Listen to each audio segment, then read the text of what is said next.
Mamos media. Atena modu be alafu mamos. Nini bojan sangarango. Oh nini. Afana be Oslo no including. Welcome viewers to Nene on Mamos Media, the media house of the future that links you globally. Today's edition is sponsored by Marlena's Creations. Marlena's Creations is owned by the beautiful CEO Nigena Bakante in Banjul. Her telephone number is 399-2759. For international customers, your orders can be sent via DHL. I received this beautiful executive outfit in perfect condition within 3 days.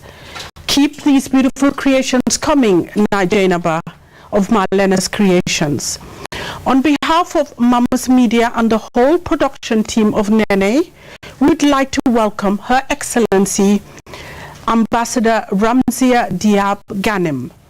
Her Excellency Ramzia Diab Ghanem is a well-known personality, political figure within the Gambian community, well, in the Gambia, and a role model for many of us feminists. Your Excellency, welcome to Nene on Mamos Media. Your Excellency, briefly let us know what the last 9 months have been for you, Ambassador. Good afternoon, viewers. Good afternoon, Nene. Good afternoon, Mamos Media. Honored to be here. And thank you very much for that question. Well, as with all sectors globally, it's been very tough operating under the restriction of COVID-19 and the lockdowns that have been happening. And also it's been with a heavy heart finalizing our affairs, knowing that the embassy in Southeast Asia was going to close, and thinking about the plight of the citizens that are in that region and the problems that they face. So it's been heart-wrenching, really, for me for the past 9 months, going up and down, finalizing everything. But I know in terms of the COVID-19, were there high rates of COVID-19 in Malaysia? Oh yes, actually during the when the pandemic started, I took a flight to Banjul. I came officially to do some official functions, and then I was supposed to spend 2 weeks, and then I got stuck. So I was here from March until July before I was able to get out, because Malaysia was also on total lockdown. So there was no way, even if the airports were open in Gambia, I would not have been able to get to my destination in Malaysia. But thank God, with the staff over there, they were also on lockdown. They couldn't do anything, but at least they were able to make sure that the interests of our citizens there were met, and that I was relaxed in that area. Okay. Thank you, Your Excellency. Your Excellency, Ramzia, what was your major responsibilities as Ambassador of Malaysia?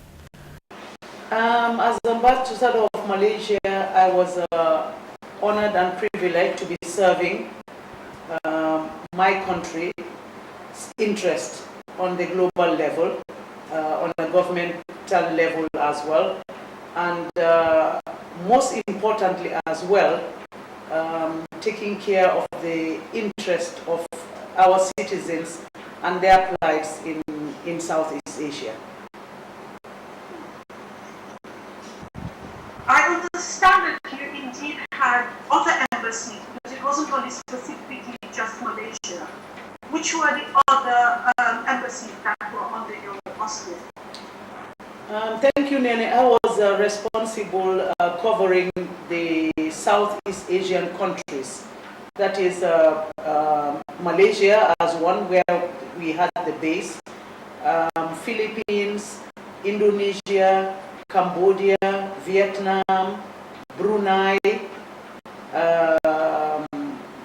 We could not cover Singapore because once you are based in Malaysia, you cannot cover Singapore.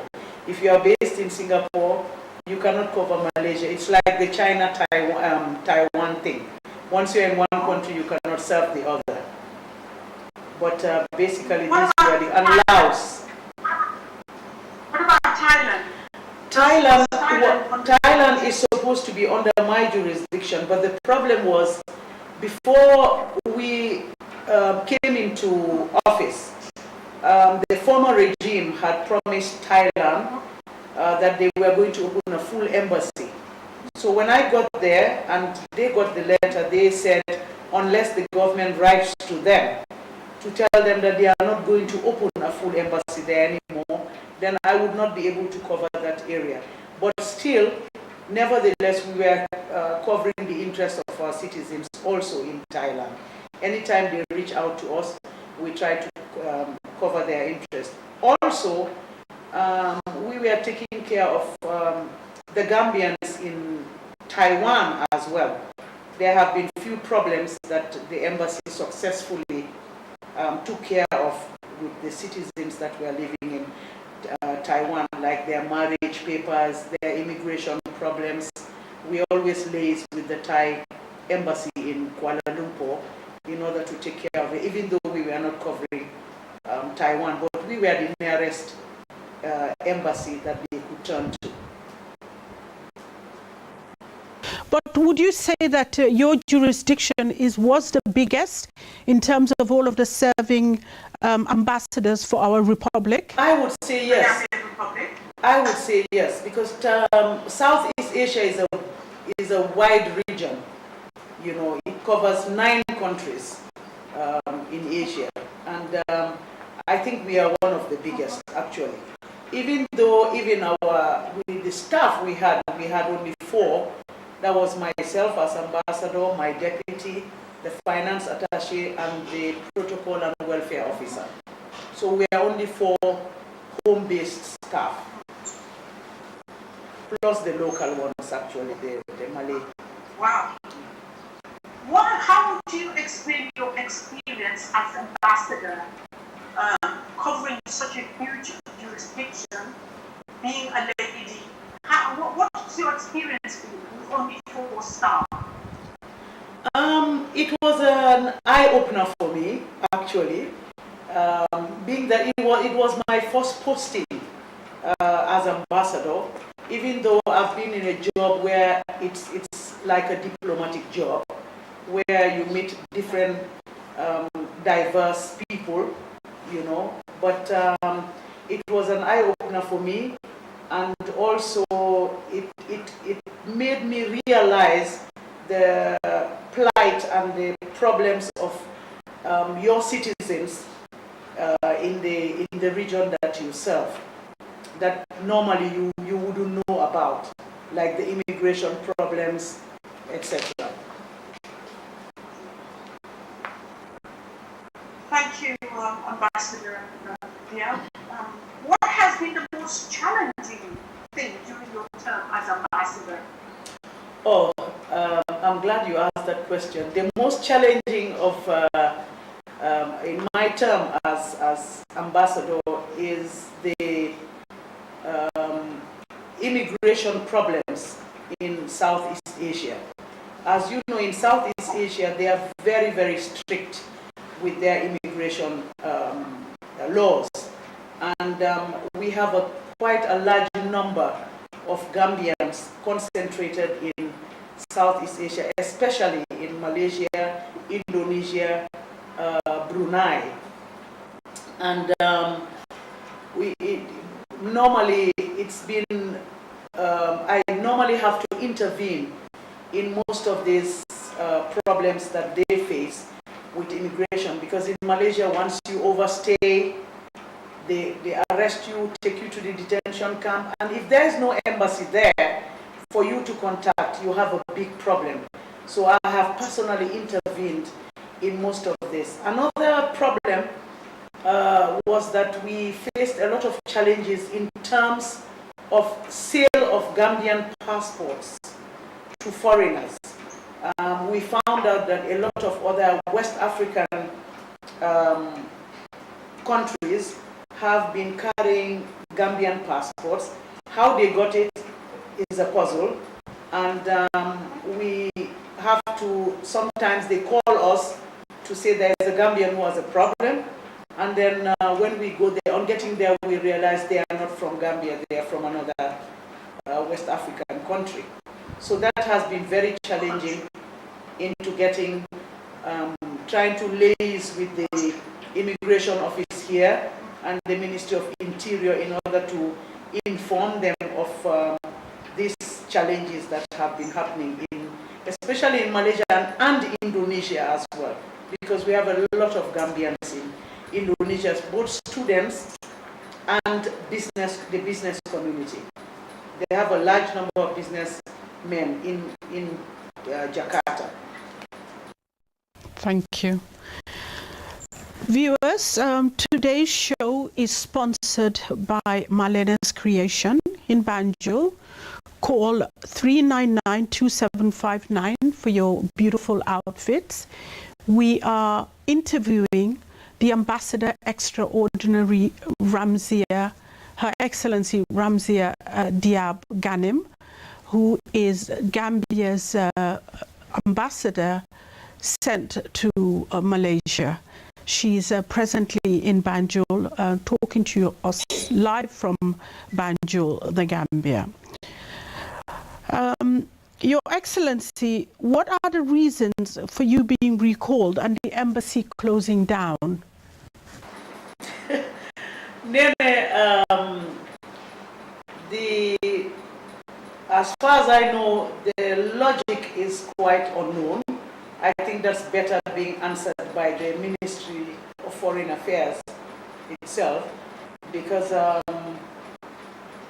we have quite a large number of Gambians in Southeast Asia. It's very important for you to have an ambassador where your citizens are, especially as a place where you have a lot of problems that affects your citizens, and if there is no embassy there, you know, it's really a serious problem.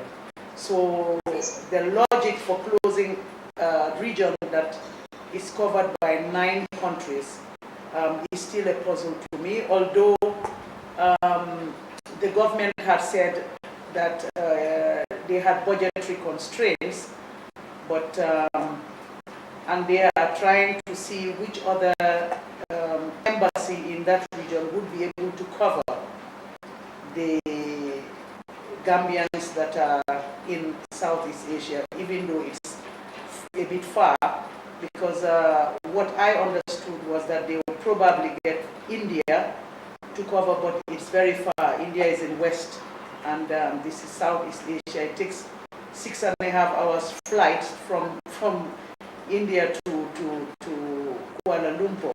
So when these people have problems, I really don't know how fast they would be able to solve those problems.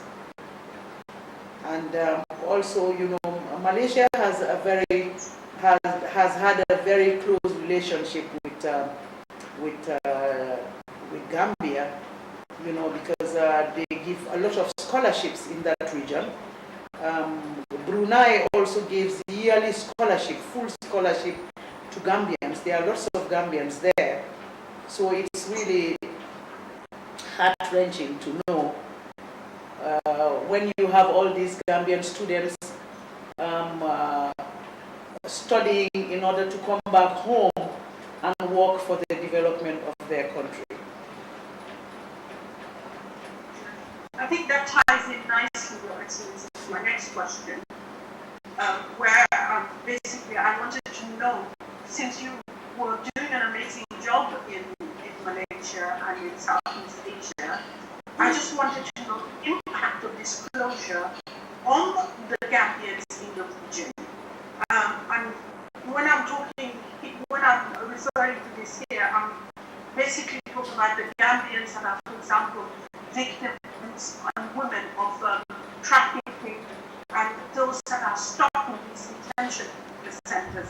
How do you think this closure of this major embassy in this major region is going to affect their lives? Nene, it's going to affect their lives really seriously because Southeast Asia is so far. And in Southeast Asia, it's not like in European countries where when you are caught overstaying, for example, they get your ticket, they get everything for you, and then you get deported. But in Southeast Asia, when you get caught, you are thrown into the detention center. You have to contact your people. They are not responsible for your flight coming back. So if there's an embassy, normally the foreign office will write to the embassy to say, we have got a citizen here. And I have intervened in a lot of these problems where we try to get them out as soon as possible, get the number of their families, and if at all the embassy can do anything, we will be able to help in order to facilitate them leaving. In some instances, I have to personally use my own resources in order to help these people out, because those detention centers are not they are not a little hotel, you know. No. The conditions are normally not very good. Also, there are instances where they've caught women. Actually, there's a case in Indonesia where they caught a woman trafficker who turned out to be Gambian, and I had to personally intervene in order to see, because the laws there are very, very strict. You know, carrying drugs even when you are in the flight, arriving in Southeast Asia, the crew will announce the seriousness of drug trafficking into their country. So normally it entails a life sentence or death. So we have tried to personally intervene in that instance. I think you must have heard of a case where I had to personally go and make sure that the person gets the minimum of sentence possible. We thought in the beginning that it was an impossibility, but like I said, everything you have to try. It's either a yes or a no. So we were able to get that. Because normally you think some of these people have, as I said, foreign Gambian passport and they are foreigners. But in this instance, it was a Gambian dealing with a foreigner, of course, and got herself in trouble. And these are the major problems that they face. Once you get caught, if you don't have any access to anybody, you will be in that detention center for a long time. And sometimes if you find good immigration officers, they will help you, give you a phone in order to be able to contact your people. So without an embassy there, in order to take care of the needs of the Gambian citizens, it's heartbreaking to know what is going to happen, especially the students. You know, we have a large number of students in Malaysia and Indonesia, some of them scholarships, and 70% are being paid by their families. But does that mean that if the embassies close down, their sponsorship for their student loans, are there repercussions on that as well? Not really, because that is between the government and the university, the Ministry of Education here and the university. And but in some instances, the stipend that used to be sent for the students that are on scholarship used to go through the embassy. Now, I'm not against them closing totally the embassy, if that is what they have decided, finally. But what I would have thought is that before closing an embassy, you should talk to the ambassador that is representing your country in that region, so we can deal with the situation that is happening there. And also, I was all in for, even if it is according to what they said, a budgetary constraint, we could downgrade the embassy into a consulate. So meanwhile, before closing the embassy, the ambassador can look around to see a prominent person in Malaysia that would be interested into the welfare of the Gambians there, so that when we leave and close the embassy, the consulate will be there in order to take care of the needs of its citizens in that region. Because you can see the whole region of Southeast Asia, we have no consulate. The only consulate we have in Southeast Asia is in Philippines. And we really don't have Gambians in Philippines. And this person, the consular who is very, very good, has been there for, like, she's been our consular for a long, long time, about 15 years, since the time of the former regime. And she continues still. She's helped a few Gambians there. You know, even when I was here, back home, there was a Gambian who sent me a message on Messenger, who got stuck there because of the pandemic and couldn't get out and was caught by the immigration. So I had to liaise with the woman, who did a very good job into helping him out, trying to waiver his immigration fees, and trying to get him a clearance for him to get out of Philippines. So these are the problems that are really disturbing for me. Yes, absolutely. Your Excellency, another question, just drifting from that a little bit, is our female sex workers, are there a large representation of Gambian female sex workers in the region, in Southeast Asia? Not at all, not at all. I have not heard of any Gambian female sex worker in that region. Actually, to stay in Southeast Asia is very difficult. You cannot work there unless you have your papers are correct. It's not like in Europe or in America where you can always go by. If you are caught, it is it's a serious offense. And Gambians normally in that region are very well behaved, because we don't have Gambians working in Malaysia. We have a concentration of students. In Indonesia also, we have like 44 businessmen who have big shops in Jakarta, which I have visited. And they are very good in liaising with the students. They have their monthly meetings, and sometimes I fly over to know exactly what is going on with them and their problems. And it's been like that. Gambian sex workers are not, they don't do that in that region, like probably elsewhere, but I don't know of any. Okay. Your Excellency, thank you. Thank you for that. We know that there are how many, the Gambia government is, because of the budgetary constraints that they've informed that there are a couple of embassies that are going to be shut down. How many female ambassadors are presently serving under the Republic of the Gambia? And do you believe that the Republic can improve on that? Yeah, that's been one of my major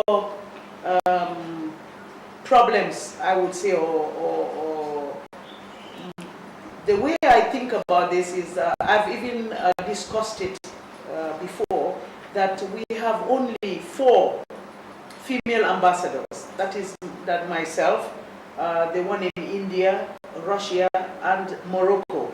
And I think the government could do more into getting more women into the foreign affairs, into the international sector. I think the government should I urge them that we need more women in this region, because as far as I know, the women that they have sent, I don't think we've done a bad job. Our records speak for themselves. My record speaks for itself. I'm not trying to blow my own trumpet, but I have a belief in women power. This is your opportunity to do that. Yes, do that. Yes, absolutely. And so in view of that, are we hoping that you will continue as ambassador? Because obviously we're hoping that the numbers, even if it stays at 4, stays as 4, but doesn't go. Well, it has gone below 4 now because I have been recalled, and I understand the ambassador in Russia has also been recalled, and I'm not sure whether there will be a posting elsewhere, but let's wait and see. Even for me, even if it's not me, I would love to see more women in the foreign offices as serving as ambassadors, you know. And I was quite impressed when I went to Malaysia, because the African ambassadors, we had a lot of women in different countries, and those countries that I have spoken to, they've got like maybe like 10, 12 women. You know, I've seen the Ugandan ambassador, Senegal, South Africa, Namibia, you know, all of them are women. And they have been telling me how many women and how the female ambassadors are doing in other regions, and how their government is promoting women into the sector of foreign affairs. And I think, I pray that we do the same here, because we've been fighting. I think whenever there is something, the women are always in the forefront. So I don't see why we should take a back seat now when it comes to dealing with the international world. I think we should have a very significant representation of the female sector. Yeah. There's rumors circulating that both your removal and that of Her Excellency Jane Ababa's removal is political because of your support of the UDP. Is this true? Well, Nene, I wouldn't know that. I think it's best to ask the President's office to elaborate on that. Because for me, I don't see why partisan politics should be played into the diplomatic arena. You know, everybody has something you can do. We've all struggled, you know. As you know, I've been in this struggle for a long time. During the Jammeh regime, I've been locked up because I wanted freedom. And now we have this freedom, and we're in democracy. I think people should be appointed based on what they can do, and not on partisan politics. I have not said anything about where I belong to or which party I belong to. So I think that question will be best answered from the President's office, because I really don't know why, or I would have thought once you do a good job, when you come back, you'll be sent somewhere to continue doing that kind of job for your country. I'm not serving an individual, I'm serving my country. And I think I have done that very well, because whilst I was in Southeast Asia, I wasn't looking at who is UDP, who is NRP, or who is anybody that is Gambian and has arrived in Kuala Lumpur. I make sure I give you the equal opportunity that you deserve as a Gambian, because that's what the embassy is there for. So I wouldn't know why, because nobody has told me that it was because of a political affiliation, which I have not even declared. So I wouldn't know why. But you know, in governments, this is sometimes what happens. This has been happening in the Jammeh regime, and we thought that by now that would be a thing of the past. But I don't want to speculate or say anything that I am not sure of. Thank you. Your Excellency, what's next for Ambassador Ramziya Diab? Because we know that you're vocal and you're not going to disappear. You're a role model for many feminists, for many of us who look up to you and look at your achievements and see the immense impact you've had, not only in the diplomatic field, but in your area in the political area and political leadership. So what's next for you? What can we expect from you if you don't return as ambassador? Nene, I'm somebody who don't disappear easily when it comes to nation building, and especially helping my people in my country.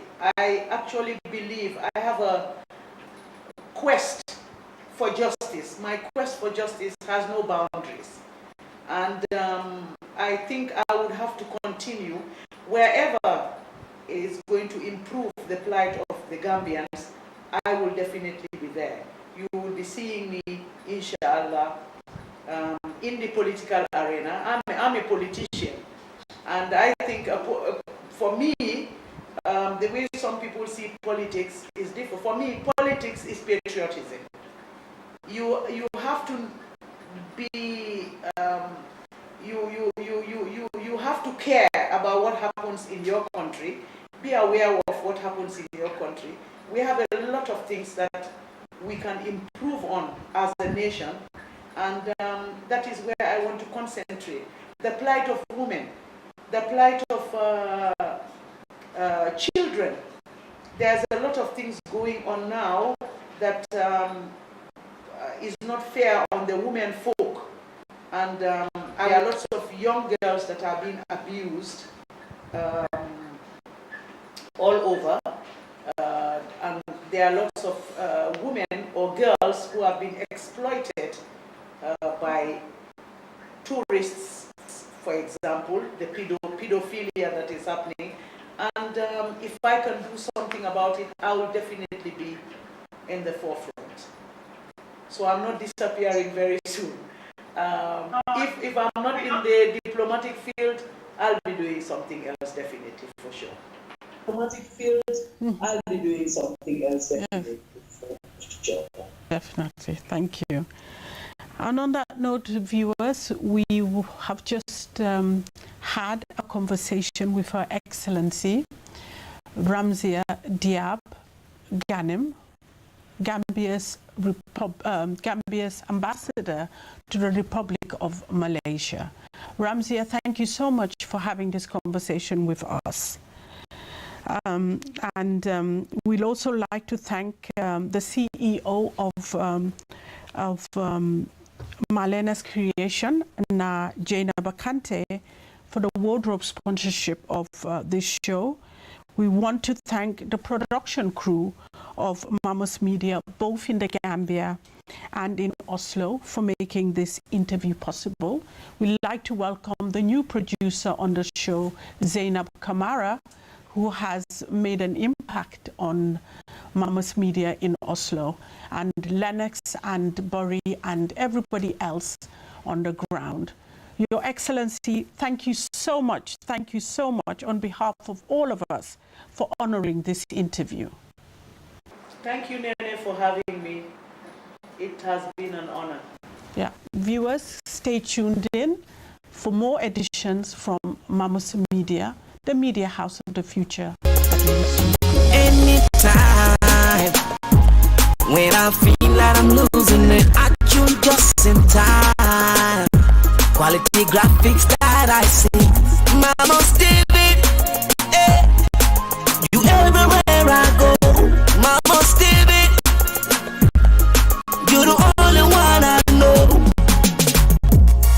Mamos TV, you've been growing day by day, day by day. Europe, Africa, US, say you always there, you always there. Daily news, sport, entertainment, Mamos always there. Mamos TV bring my